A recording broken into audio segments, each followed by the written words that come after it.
Muy buenas tardes, amables televidentes. Bienvenidos a su cita diaria crepuscular y nocturna de Teleimpacto, que es al final de la tarde y comenzando la noche. Ponga su caridad en buenas manos. Apoye el Patronato de Lucha contra el Cáncer de Villa González Incorporado. Una verdadera institución de servicio al prójimo. 809-443-8010. En ese número usted puede contactar a uno de los directivos que regentan esta institución, que es una institución dirigida con ancho ánimo, con ejemplaridad y modestia de todo buen cristiano, con manos limpias, manos transparentes, manos no pecaminosas y ajena al lucro. Repito, 809-443-8010. Bien, hoy el Banco Central, que es la institución, diríamos, cabeza de la economía del país, porque es la que maneja, regula la política económica. El Banco Central, que fue fundado hace 72 años hoy, en el gobierno de Rafael Trujillo, realmente ha sido una institución que se convirtió y siempre ha sido una verdadera escuela. Además, tiene la parte más importante, se olvidaba citar, que es la emisión, el control de la emisión monetaria, es decir, controlar la masa monetaria en el país. Es decir, es una institución importantísima para la vida económica de la nación. Y no solamente económica, sino el comportamiento social, político, bueno, todo depende de esas interrelaciones que tiene la economía con las demás actividades. Por eso, cuando hay desórdenes políticos, hay situaciones, se resiente la economía y esas instituciones entonces tienen que actuar muchas veces con precaución y con premura también, porque si no se va de la mano a cualquier gobierno, a cualquier sociedad, una situación económica puede realmente deslizarse, salirse, desmadrarse, y entonces se necesitan de decisiones de políticas económicas, monetarias, qué sé yo, fiscales, decisivas o decisorias. El banco hoy celebró en el auditorio de actos que ellos tienen diríamos, en todo ese entorno del Banco Central, que tiene varias edificaciones que componen esa institución, y ese auditorio se llama Jesús María Troncoso. Jesús María Troncoso fue el primer gobernador del Banco Central, el gobierno de Rafael Trujillo, hijo de don Manuel de Jesús Troncoso, que nosotros hemos dicho aquí, todo un verdadero prócer del civismo, que bien le sirvieron a Trujillo como hombres de paja, pero eran hombres de paja para figurar ahí como presidente, pero no es que esa gente iban a firmar algo que iba en contra de su conducta, de sus sentimientos. Tal vez no voy a decir que tuvieran sentimientos reprimidos en ese régimen, pero no era gente que era capaz de firmar una cosa sabiendo que eso estaba tan mal que mañana iba a figurar en su hoja de vida como una actuación deleznable. No es verdad. Los hombres de paja de Trujillo, como repito, Fíjense quiénes eran, no, estos no eran pencos, como el de ahora que dice el presidente Medina, yo tengo un penco, o un penco de candidato. Ay, Virgen de la Alta Gracia. Pues bien, Jesús María Troncoso fue un hijo de don Pipí Troncoso, pero no es que porque era un, diríamos, un paniaguado y que del régimen. No. Ese señor también tenía la preparación y la formación para hacer un trabajo ahí responsable y un trabajo bien hecho en el Banco Central. Pues el Banco Central en 72 años, desde luego, ha visto pasar muchos gobernadores buenos y malos desde el punto de vista del comportamiento o del manejo. Muchas veces no son ellos los culpables, sino los políticos o los presidentes que hemos tenido, que cometen locuras y hacen muchísimo tollo, y los gobernadores tienen que hacer de tripa corazón, como dicen, y entonces fracasan. Otros, si son rigurosos, y entonces ponen, como se dice, los puntos sobre las íes, y los propios políticos tienen que acogerse a esas decisiones técnicas. Yo creo que Valdés, que tiene 20 o 22 años al frente de esa institución, señores, es ya una figura mítica. ¿Por qué no? No que lo quiera endiosar, no, pero es una figura mítica desde el punto de vista de su, diríamos, su personalidad económica, su personalidad política, porque tienen que manejarse con los presidentes continuamente y con los organismos internacionales que son muy exigentes. Es decir, usted tiene que tener una formación de Estado para usted hacer un buen desempeño en ese cargo. Hay que saludar la familia Banco Centraliana, que es una familia amplia, pero conformada por un personal altamente calificado. El Banco Central siempre, repito, ha sido una escuela y ahí hay muy buena formación técnica en su cuadro humano, que ha sido hasta premiado por revistas internacionales. El gobernador Valdés,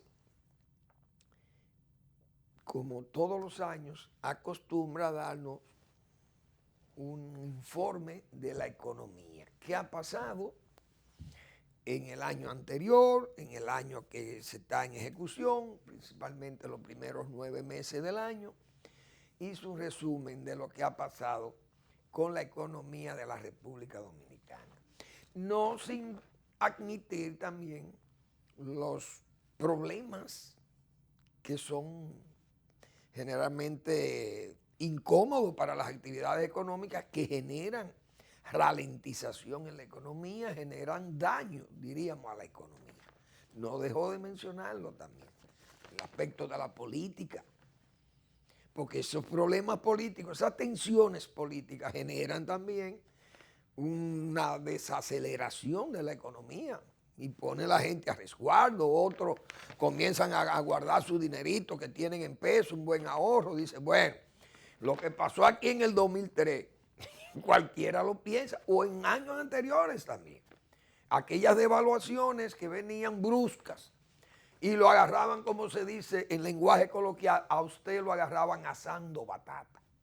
Y entonces usted perdía muchísimo dinero cuando venía una devaluación, porque usted tenía 1 millón de pesos y con una tasa de cambio X viene y de la noche a la mañana se va a doble X. Imagínense ustedes en cuánto se convierte ese 1 millón de pesos. De una vez se reduce, porque cuando usted lo compara con un dólar fuerte, ya usted sabe que tiene menos dinero en el banco. Es decir, esas cosas hasta ahora, en los últimos, diríamos, 15 años, esas cosas desaparecieron del mercado o de la economía dominicana. Esa es la pura verdad. Que ha habido una devaluación suave, lenta, porque estas economías no pueden manejarse con un dólar tan fuerte, a menos que lo produzcan ese dólar. Por las exportaciones, por ejemplo, o la inversión extranjera, que sea el triple de la que viene, que son 2.400, 2.500 millones de dólares al año. Si aquí el día que inviertan 7, 8, 10.000 millones de dólares, entonces vamos a ver un Santo Domingo súper crecido.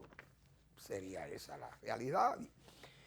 Pero tenemos una economía que para ser competitiva tiene que tener, la moneda tiene que ir perdiendo un poco de valor con respecto a la moneda norteamericana, pero eso es normal.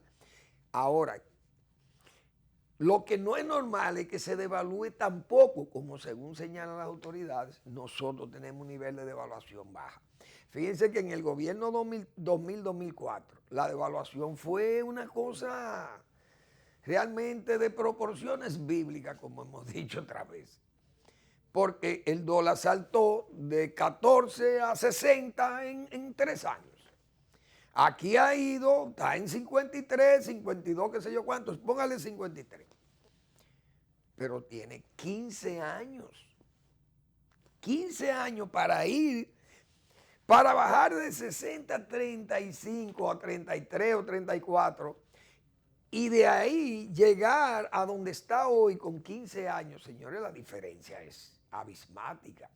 Por eso los bancos se fijan un nivel de inflación, el banco se fija una meta de 4% más o menos 1%. Es decir, 4 más para arriba un 1% o menos un 1%. Es decir, en ese rango hemos estado durante los últimos 15 años y entonces por eso el comportamiento de la economía es muy bueno, según las autoridades nacionales y los organismos internacionales, que son los que avalan esos números. Porque Valdés no se puede poner a hablar mentira allí y luego ser desmentido, corregido por un organismo o los organismos que monitorean esta economía. Esa es la verdad. O los bonistas que ponen su dinero aquí, lo prestan porque hay garantía de que se le está pagando o se le va a pagar. El gobernador en esta nota de prensa nos ha dicho lo siguiente: la economía creció en el mes de septiembre 5.1%.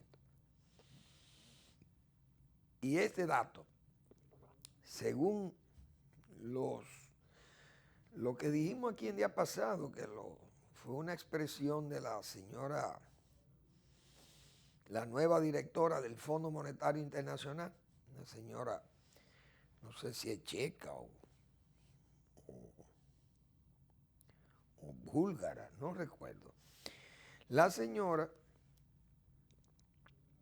señalaba que la economía en el mundo iba a crecer tal vez un 3%. Bueno, que eso era un crecimiento bajo. Y que nosotros, la República Dominicana, con un crecimiento de casi 5, sería una de las economías que más crecen en el mundo. En el área latinoamericana y del Caribe ha sido la de mayor crecimiento. Entonces, el crecimiento interanual de 4.8%, el más alto de América Latina y el Caribe. El gobernador señalaba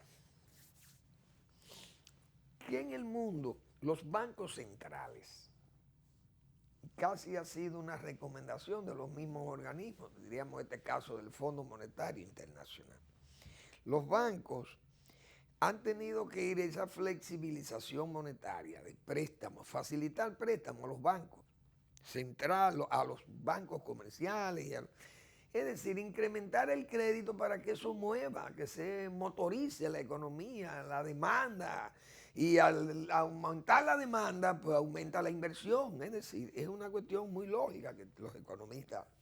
Entonces, aquí de 34.000 millones de pesos que dispuso el banco que fueran facilitados en crédito, producto del encaje legal de los bancos, dice el gobernador que se han utilizado de ese fondo 25.000 millones de los 34.000. Es decir, eso más lo que ya tenía la banca, alrededor de 30.000 de su propia reserva, ya tenía 30.000 en créditos, suma 55.000 millones Realmente es mucho dinero para un país pequeño como este, 55.000 millones en crédito al sector privado. Desde junio a la fecha, oíganse bien, la inflación acumulada a septiembre, 2.38%. La inflación interanual, 2.02%. Por debajo del límite inferior del rango meta, 4.0 más o menos un 1%, lo que acabamos de decir. La inversión extranjera alcanzó 2.040 millones de dólares de enero a septiembre, proyectándose 2.500 millones al cierre del año. Eso está muy bien. Las remesas crecieron 8.8%, es decir, unos 426 millones adicionales a los registrados de septiembre del año pasado. Eso pudo compensar que la devaluación misma, que fue de un 4 puntos y algo, no fuera mayor, porque ¿qué pasó? El turismo, al caerse el turismo, como sabe la demás, o el mundo entero sabe, la situación de la República Dominicana, o tal vez el mundo entero no, pero los dominicanos sabemos que la República Dominicana fue afectada, su turismo fue afectado por una serie de muertes que hubo de turistas norteamericanos, y eso creó una alarma realmente lógica en un conglomerado de personas que quieren ir a pasársela bien a un país y que allí aparezcan muertes que sean sospechosas, misteriosas, qué sé yo. Entonces la gente se mete en pánico y no va a venir a este país. ¿A qué va a venir aquí? A buscarse un problema.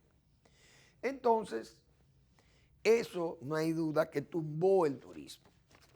Cayó de tal forma que hubo una caída que dice el gobernador del Banco Central que fueron de más de 400 millones de dólares. Se estiman la caída del turismo en ese periodo. Vamos a ver exactamente.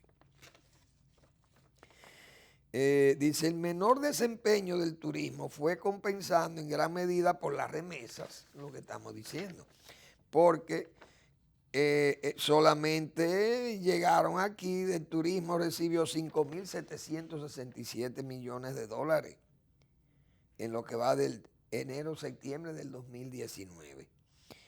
Una ligera disminución de 0.08% con respecto a igual periodo del año anterior.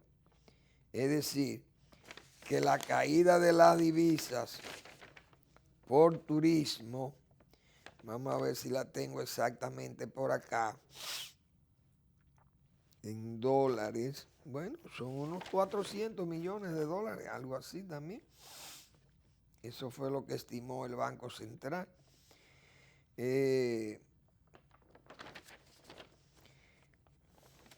También Valdés fue muy enfático en cuanto a que la estabilidad cambiaria, dijo con mucho énfasis, no es negociable.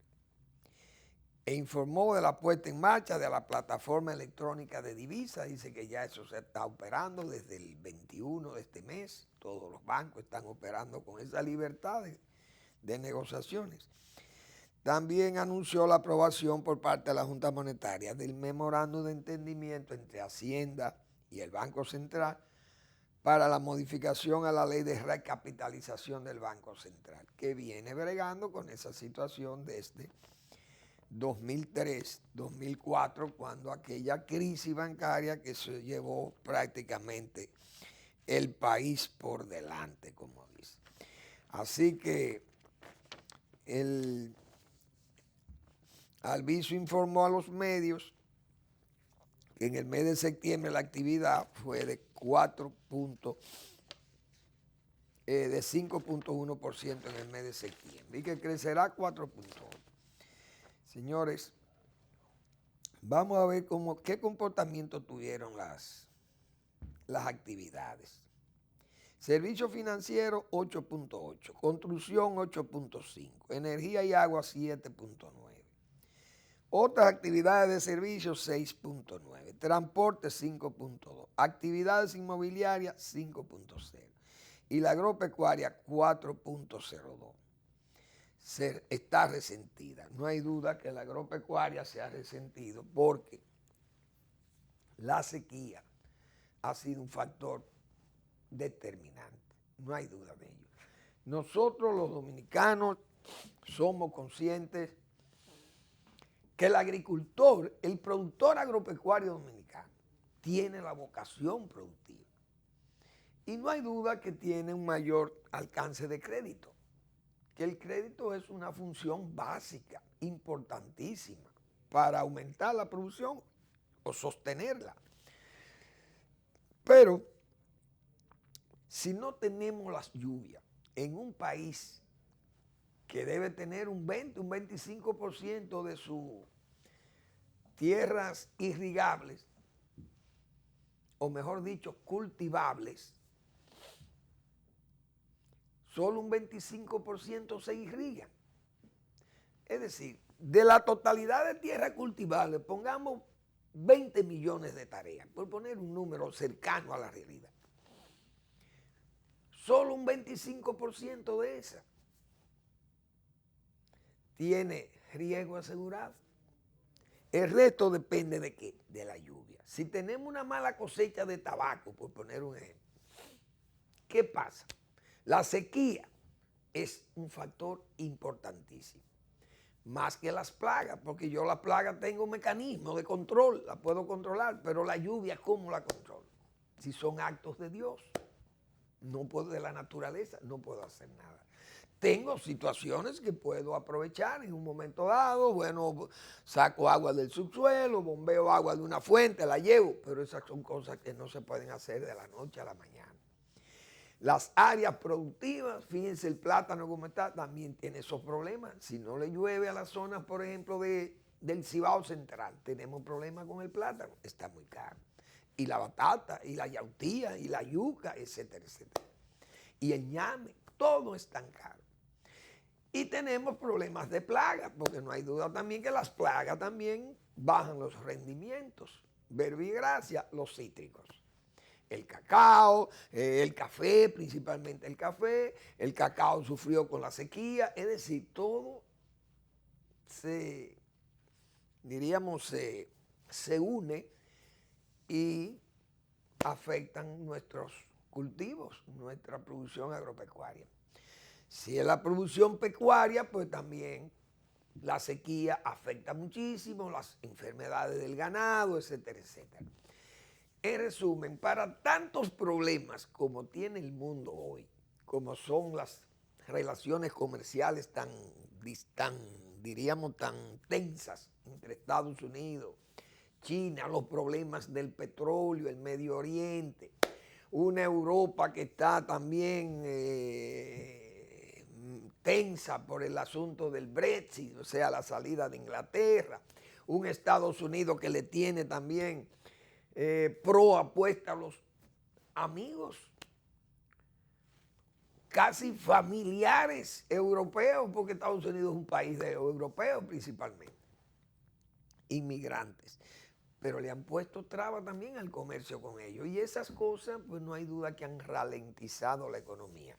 Y a pesar de todas esas cosas, y entonces con el problema interno de la lucha política y un gobierno que también asumió un papel protagónico en el asunto electoral interno y en todas estas tensiones creadas por el mismo gobierno, cuando el presidente tenía una vocación continuista.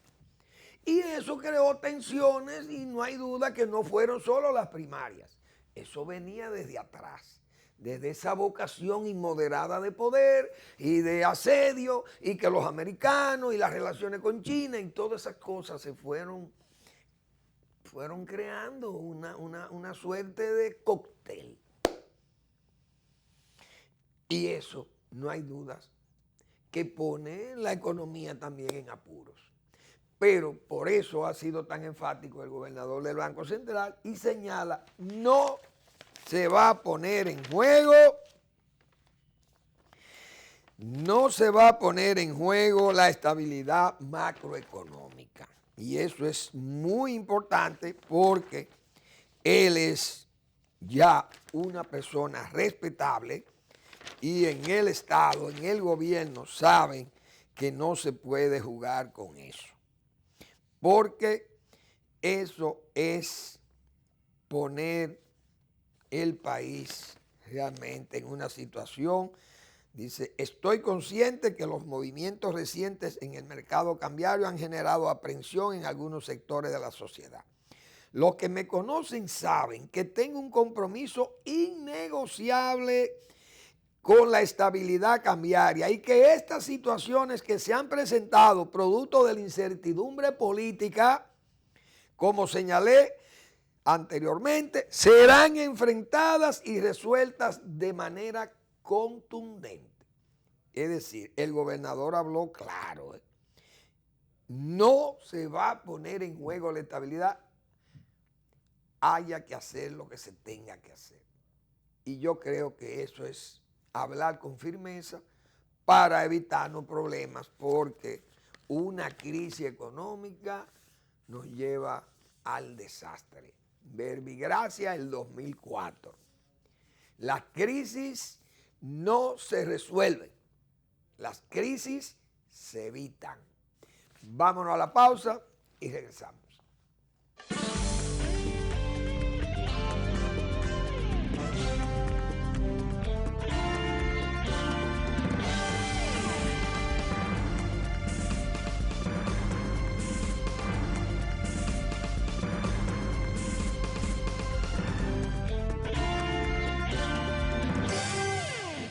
Mi gente, le quiero explicar un concepto bueno y clave que es una administradora de riesgos laborales. ¿No le suena? Se lo pongo como lo dicen en la tele. Le pregunto, ¿sabe usted qué es la ARL? Oiga, pongamos que usted se encuentra en su trabajo y que Dios no lo quiera, a usted le pasa algo malo. Un accidente trabajando o algún tipo de enfermedad. Eso es lo que se conoce como un riesgo laboral. Óyeme, ¿quién paga el médico y los medicamentos, nene? Tu seguro laboral, o mejor dicho, la ARL, que debe de encargarse y ayudarte con los casos de accidente y enfermedades que te pasen en tu trabajo. Si eres empleado en cualquier tipo de rubro, pues déjame decirte que tú tienes el seguro. Oye, me busca información, saber es importante, hermano, ya que te cubren si pasa algo de camino a tu trabajo. Y atento a los videos de la TV y las redes, que te diré los beneficios que tienes con ARL. Tu seguro laboral te ayuda y te conviene. Más información de cómo usar los servicios de la ARL. De lunes a viernes, de 8 a 9 de la noche, A Ganar. Órgano de difusión de la Gran Alianza Nacional Renovadora. Ganar. Todas las personas que de alguna manera. Con Lindsay Casahara, Juárez Castillo, Nanfi Rodríguez y José Gregorio Cabrera. A Ganar. Por Teleimpacto.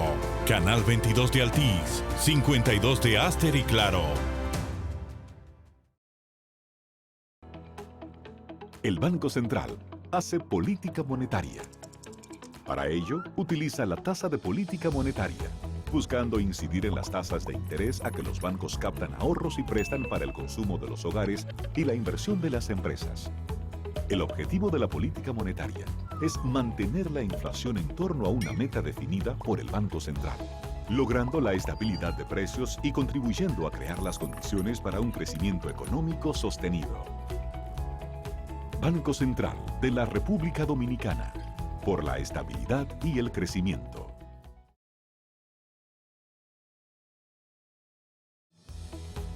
El Banco Central regula el sistema financiero, diseña y propone a la Junta Monetaria las normativas necesarias para el funcionamiento eficiente del sistema financiero, contribuyendo con la estabilidad y el crecimiento de la economía.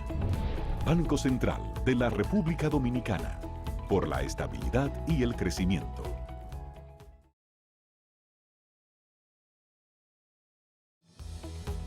El Banco Central es responsable del buen funcionamiento del sistema de pagos. Vigila a las entidades emisoras de instrumentos de pago para que las personas y empresas puedan realizar sus transacciones con cheques y transferencias de fondos con rapidez y seguridad. Banco Central de la República Dominicana, por la estabilidad y el crecimiento.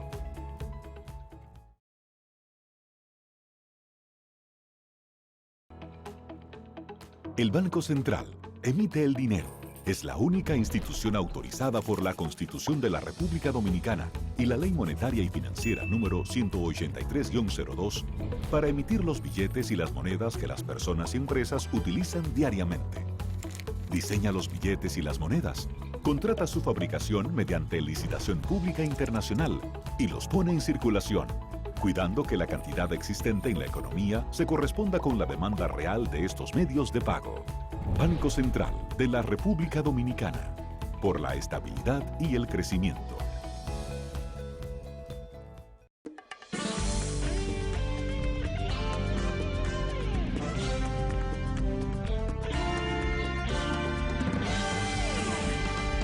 Bueno, vamos a aprovechar para dar un servicio público tipo Guarachita aquí, pero no eran como los de Guarachita, sino es que mañana habrá venta de plátano en Herrera. Señores, plátano a 7 pesos. Está vendiendo INEPRE, Coordinado y Agricultura en coordinación. Así que eso está muy bien. Y en la gente que estén preparados en la Palma de Herrera, mañana, a 7 pesos plátano que va a vender Agricultura ahí en coordinación con INEPRE. Así que, señores, aprovechen porque ese es un precio realmente, ese es un precio subsidiado que Agricultura, o diríamos el gobierno en este caso, le está dando un servicio a la comunidad, porque uno sabe la situación de tener que pagar plátano, que hay gente que dice a 30 pesos, pero yo he comprado plátano a 20 pesos y a 21 pesos en el supermercado. Lo he comprado así. Tal vez en los colmados, porque a veces en los colmados venden mucho más caro y ellos venden plátanos muy buenos, de muy buen tamaño, podrían venderse a 30 pesos, no digo que no. Y eso no es bueno, pero la gente también hay que entender, los que somos técnicos en esto, en esos asuntos tenemos que ser honestos y decir lo que ha pasado, que el problema de sequía, eso es lo que ha pasado con el plátano. Pero a los pobladores de los barrios de Herrera que estén pendientes que mañana hay venta de plátano a 7 pesos la unidad por parte de Agricultura y el INESPRE. Bueno, señores, la política. Julio, vete. A mí no se me va a ir esa expresión del doctor Marino Vinicio Castillo, porque la Junta Central Electoral está tranquila, pero yo pienso que ahí lo que está es en latencia. Un problema que generó la Junta y que miren por dónde va el PLD dividido, porque esa Junta irresponsablemente no supo manejar ese proceso electivo interno, que le ha dejado al PLD, le ha dejado un problema gravísimo, que lo ha escindido por una irresponsabilidad de los miembros de la Junta Central Electoral, que no quisieron atemperar a lo que se le había advertido con tiempo y con lo que tenían que cumplir. Hoy están calladitos porque el presidente parece que dijo, déjame callar a ver si con el silencio yo puedo disolver esta presión que teníamos. No, ahí hay que resolver en la Junta, tienen que aclarar, porque el problema, si no quieren que se aclaren, pues tal vez los interesados, vamos a llamarle así, pero tenemos que evitarle a este país un problema, como miren cómo está Bolivia hoy ya Bolivia está encendida, La Paz está con manifestaciones de la oposición diciendo que el gobierno le robó las elecciones. No le ha robado las elecciones, sino que le ha ganado en primera vuelta, que no tenía los números para ganar en primera vuelta el señor Evo Morales, que ya viene arrastrando irregularidades y maniobras fraudulentas propias de los que mandan y de hacer muchísimas triquiñuelas de apaño y amaño y jueces supremos identificados con el gobierno hicieron su tollo y ahí anda el hombre tratando de hacer valer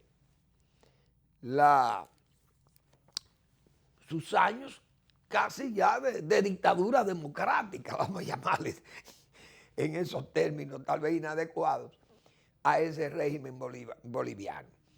Pero una irresponsabilidad, ya ahí se fue el juez vicepresidente de la Junta Electoral de Bolivia, se fue, abandonó el cargo. Por eso digo, Julio, vete, como dijo el doctor Castillo en la respuesta. esa junta, en las condiciones que esa junta hizo esas elecciones, no puede mantener unas elecciones nacionales, generales, porque vamos a terminar muy mal. Esa es la pura verdad, muy mal. Si algo bueno tal vez dejó esta crisis de la Junta al PLD, es que no ha pasado lo que pasó en Guyana, señores. Que Leonel Fernández, en un artículo en el periódico El Listín Diario, en una oportunidad, lo reflejó con una, diríamos, con una precisión de cirujano. Fue una disección que hizo de la crisis de Guyana en un liderazgo entre dos hermanos en Guyana.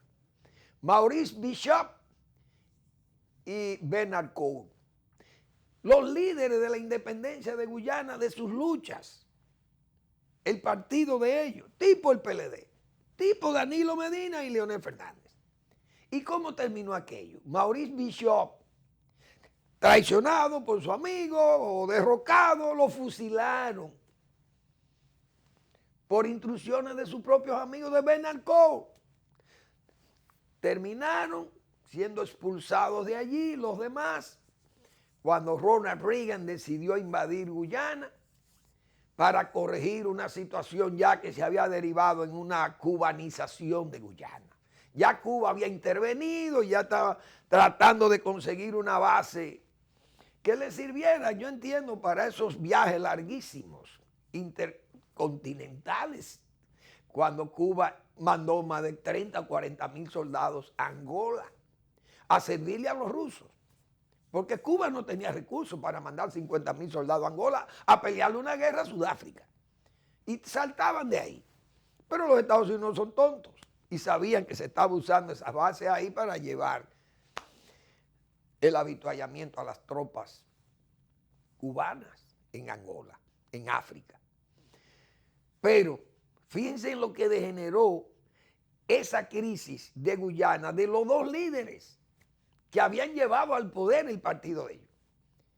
Leonel Fernández ya había escrito eso y lo previó con tiempo. Miren dónde vino ahora. La suerte que se dividieron, vamos a llamarle así, para que no tuvieran que caer en la parte más prosaica de la lucha, que es la muerte, el ajusticiamiento o el asesinato en este caso. Porque usted da justicia a un dictador como Trujillo, como Heró. Eso es un ajusticiamiento. En este caso de Maurice Bishop fue un asesinato frío.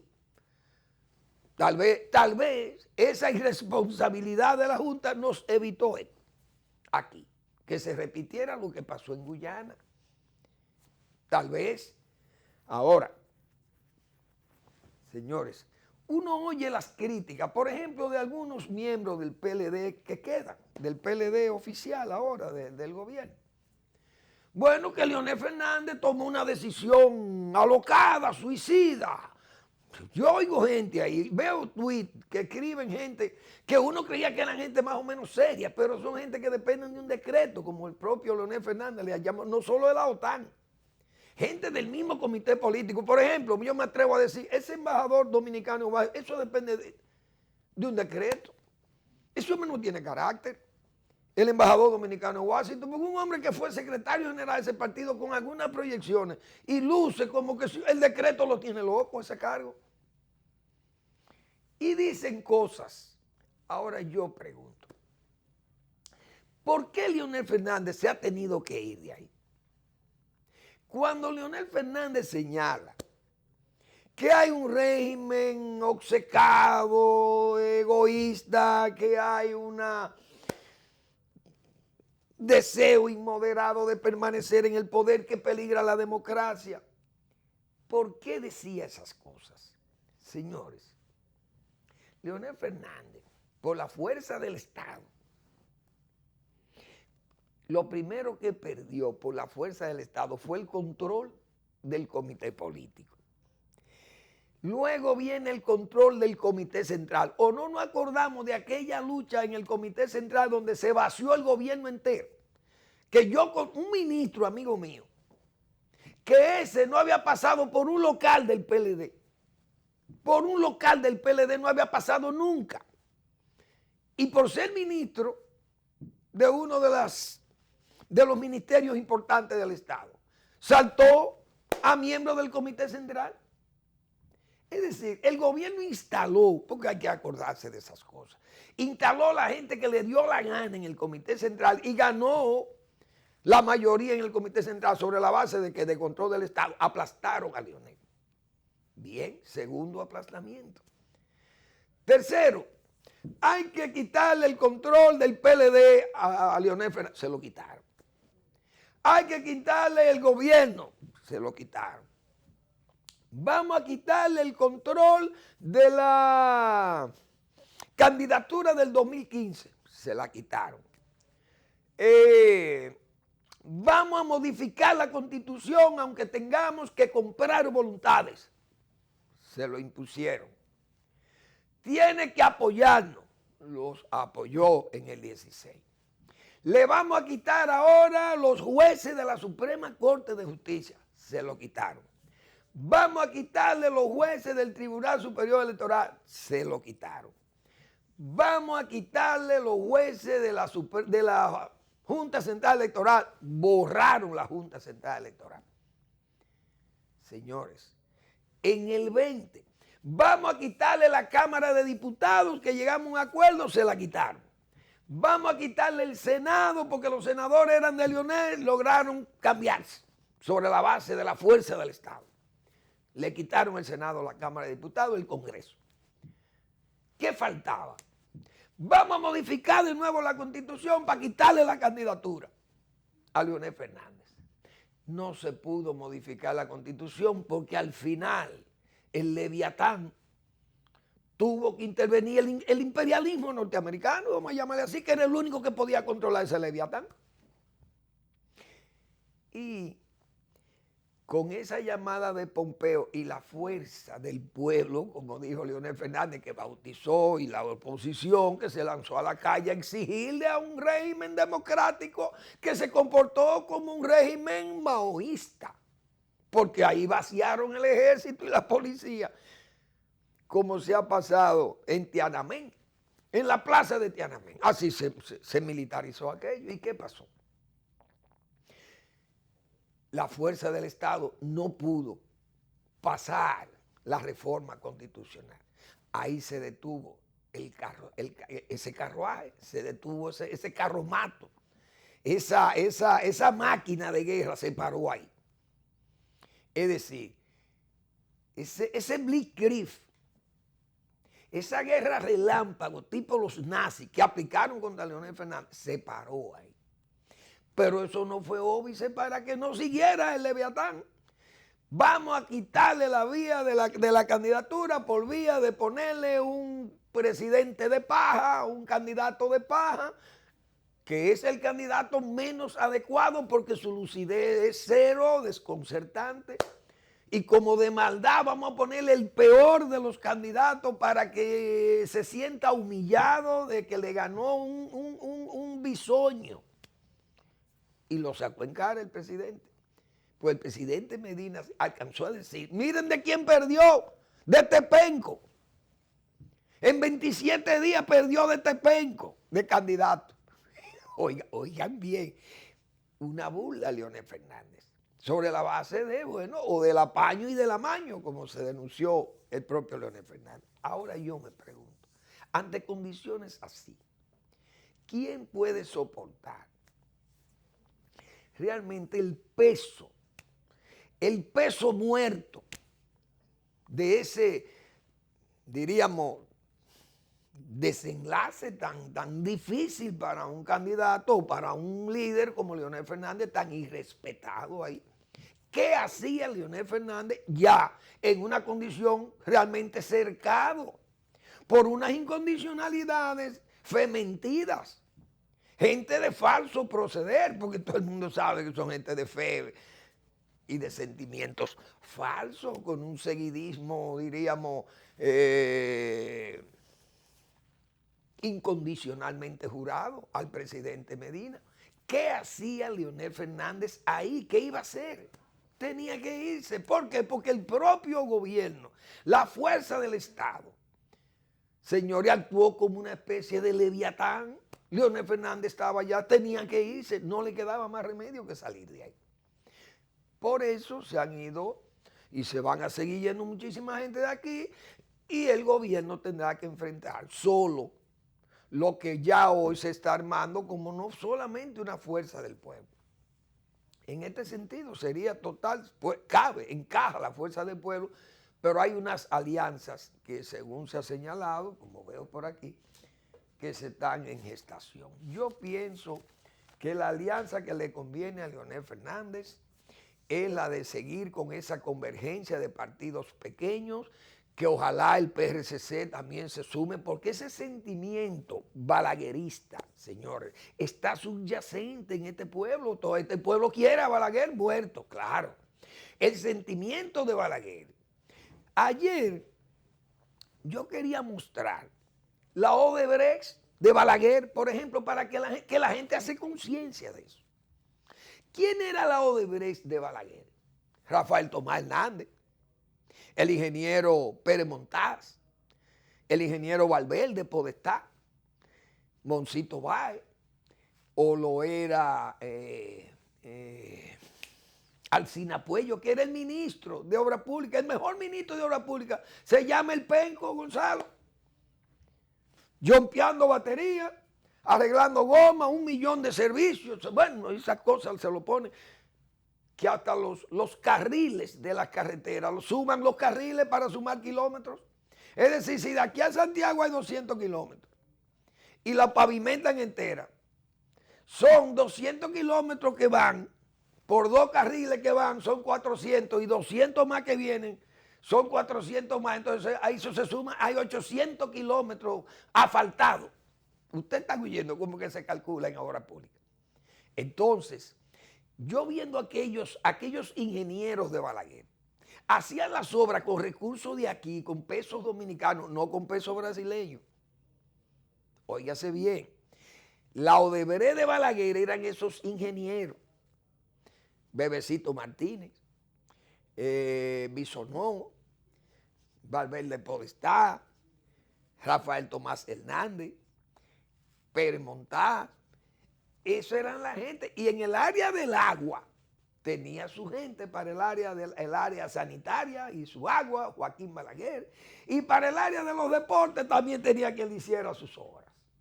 Para las carreteras tenía quien le hiciera sus obras. Eso era Balaguer. Señores, esa era la Odebrecht de Balaguer. Ahora Odebrecht le hacía las obras, todas las obras del Estado. Pues yo fui a Salcedo una vez y vi a Odebrecht, señores, haciendo los contenes y las aceras de Salcedo. Increíble. Los acueductos lo hacía Odebrecht. ¿Quién le hacía los acueductos a Balaguer? Bueno, Marrancini, Suero Marrancini, o Carlos Leal, mi amigo Carlos Leal también, que era un ingeniero sanitario. Bueno, esos eran los ingenieros sanitarios. No recuerdo ahora uno de los hombres más competentes que tenía Balaguer ahí. Un ingeniero, él, alto, delgado, no me acuerdo el apellido. Uno de los mejores ingenieros sanitarios del país. Fran Piñeiro, por ejemplo, el director de INAPA, dominicano, incluso, no Balaguer, no reformista. Podía sentir es más, no era ni balaguerista, pero respetuoso de Balaguer y del poder y del gobierno. Esa era la gente de Odebrecht. Esa era la Odebrecht de Balaguer. Hablando yo de eso. Entonces, ese sentimiento balaguerista, esas obras como el Parque Mirador, ¿quién hizo aquello? ¿Cómo se hacía? ¿Con qué sentimiento se hacía aquello? ¿Con qué sentimiento de patria? Que ahora yo espero que el voto, aquí no hay un voto castigo, señores, miren cómo está la patria. ¿Qué va a hacer el gobierno? ¿Qué ha hecho el gobierno? Miren cómo estamos con la bandera, los símbolos patrios, los haitianos. ¿Quién habla de eso? Eso está latente también, nadie habla de eso. Que la delincuencia, que aquello. No, esos son temas nacionales que hay que pedir que en estas elecciones de mayo sean discutidos el tema haitiano. el tema de los símbolos patrios, esos señores, eso debe ser una cuestión que tiene que enfrentarlo, quien tenga que enfrentarse al voto del dominicano consciente, que lo haga. Tendrán que enfrentarlo. Pero mientras tanto, hay que ver cuáles son las propuestas.